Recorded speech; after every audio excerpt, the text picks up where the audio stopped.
നമസ്കാരം. പ്രധാന വാർത്തകൾ. മകരവിളക്കിനൊരുങ്ങി ശബരിമല. തിരുവാഭരണവും വഹിച്ചുള്ള ഘോഷയാത്ര ഇന്ന് പന്തളത്ത് നിന്നും പുറപ്പെടും. മകരവിളക്ക് ദിവസം അയ്യപ്പ വിഗ്രഹത്തിൽ ചാർത്താനുള്ള തിരുവാഭരണവും വഹിച്ചുള്ള ഘോഷയാത്ര ഇന്ന് പന്തളത്ത് നിന്നും പുറപ്പെടും. വലിയ കോയിക്കൽ ക്ഷേത്രത്തിൽ ഒരുക്കങ്ങളെല്ലാം പൂർത്തിയായി. ജനുവരി 14 മകരവിളക്ക്. തിരുവാഭരണ ഘോഷയാത്രയ്ക്കുള്ള ഒരുക്കങ്ങളെല്ലാം പൂർത്തിയായി കഴിഞ്ഞിട്ടുണ്ട്. ഇന്ന് ഉച്ചയ്ക്ക് 12 മണി വരെ പന്തളം വലിയ കോയിക്കൽ ക്ഷേത്രത്തിൽ തിരുവാഭരണ ദർശനമുണ്ടാകും.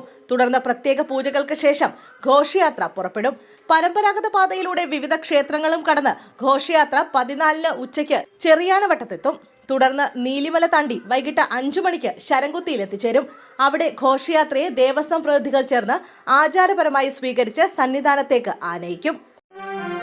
നടന്നുപോയി സമാധിയായെന്ന മകൻ. മൊഴികളിൽ വൈരുദ്ധ്യം. കല്ലറ തുറക്കാൻ കളക്ടറുടെ തീരുമാനമിന്ന്. നെയ്യാറ്റിൻകരയിൽ സമാധി കേസിൽ ദുരൂഹത. മരിച്ച ഗോപൻ സ്വാമി അതീവ ഗുരുതരാവസ്ഥയിൽ കിടപ്പിലായിരുന്നുവെന്ന് അടുത്ത ബന്ധു മൊഴി നൽകി. വ്യാഴാഴ്ച രാവിലെ വീട്ടിലെത്തി ഗോപൻ സ്വാമിയെ കണ്ട ബന്ധുവാണ് മൊഴി നൽകിയിരിക്കുന്നത്. എന്നാൽ വ്യാഴാഴ്ച രാവിലെ 11 മണിയോടെ ഗോപൻ സ്വാമി നടന്നുപോയി സമാധിയായെന്നായിരുന്നു മകൻ രാജസേനന്റെ മൊഴി. മൊഴികളിൽ വൈരുദ്ധ്യം നിലനിൽക്കുന്ന സാഹചര്യത്തിൽ പോലീസ് അന്വേഷണം ഊർജിതമാക്കി.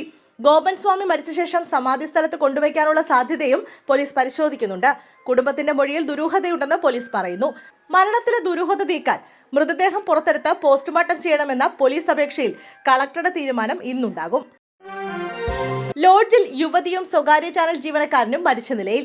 തിരുവനന്തപുരത്ത് ലോഡ്ജിൽ യുവതിയും യുവാവും മരിച്ച നിലയിൽ. തിരുവനന്തപുരം തമ്പാനൂരിലെ ലോഡ്ജിലാണ് ഇവരെ മരിച്ച നിലയിൽ കണ്ടെത്തിയത്. സ്വകാര്യ ചാനലിലെ ജീവനക്കാരനാണ് മരിച്ച യുവാവ്. കുമാർ, ആശ എന്നിവരാണ് മരിച്ചത്. കുമാർ സ്വകാര്യ TV ചാനൽ ക്യാമറാമാനാണ്. യുവതിയെ കൊലപ്പെടുത്തി യുവാവ് ആത്മഹത്യ ചെയ്തതാണ് സംശയമെന്നും കൂടുതൽ അന്വേഷണം നടത്തുകയാണെന്നും പോലീസ് പറഞ്ഞു. ലോഡ്ജ് അധികൃതർ അറിയിച്ചതിനെ തുടർന്നാണ് പോലീസ് സ്ഥലത്തെത്തിയത്. തുടർന്ന് പരിശോധന നടത്തി. പള്ളിയിലേക്ക് പോകാൻ റോഡ് മുറിച്ചു കടക്കവേ KSRTC ഇടിച്ച അപകടം. 2 സ്ത്രീകൾക്ക് ദാരുണാന്ത്യം. ബസ്സിടിച്ചുണ്ടായ അപകടത്തിൽ 2 സ്ത്രീകൾക്ക് ദാരുണാന്ത്യം. കാൽനട യാത്രക്കാരായ പൊറാട്ടുകര വീട്ടിൽ LC, മേരി എന്നിവരാണ് മരിച്ചത്. പള്ളിയിലേക്ക് പോകുന്നതിനിടെ റോഡ് മുറിച്ചു കടക്കുമ്പോഴാണ് രാവിലെ 6 മണിയോടെ അപകടമുണ്ടായത്. ഒല്ലൂർ ചിയാരം ഗലിയിലേക്ക് സമീപത്ത് വെച്ചാണ് KSRTC സ്വിഫ്റ്റ് ബസ് ഇടിച്ചത്. ഫെഡെക്സ് ദൗത്യത്തിന്റെ അവസാനഘട്ടം വൈകും. ട്രയൽ പൂർത്തിയായി. ബഹിരാകാശത്ത് ഉപഗ്രഹങ്ങളെ കൂട്ടിച്ചേർക്കുന്ന ഫെഡെക്സ് ദൗത്യത്തിന്റെ അവസാനഘട്ടം വൈകും. ട്രയൽ പൂർത്തിയാക്കിയെന്ന് ISRO അറിയിച്ചു. ഉപഗ്രഹങ്ങൾ തമ്മിലുള്ള അകലം 3 മീറ്ററിൽ എത്തിച്ച ശേഷം വീണ്ടും കൂട്ടി. വിവരങ്ങൾ വിലയിരുത്തിയ ശേഷം അടുത്ത ഘട്ടം പൂർത്തിയാക്കും. ഉപഗ്രഹങ്ങളെ കൂട്ടിച്ചേർക്കാനുള്ള 3ാം ശ്രമമാണ് ഇന്ന് അവസാന ഘട്ടത്തിലെത്തിയത്. ഇന്ന് രാവിലെ ഉപഗ്രഹങ്ങൾ തമ്മിലുള്ള അകലം 15 മീറ്ററിൽ നിന്ന് 3 മീറ്ററിലേക്ക് എത്തിച്ച ശേഷം വീണ്ടും അകലം കൂട്ടുകയായിരുന്നു. ദൗത്യം സാങ്കേതിക കാരണങ്ങളാൽ മുമ്പ് 2 തവണ മാറ്റിവെച്ചിരുന്നു.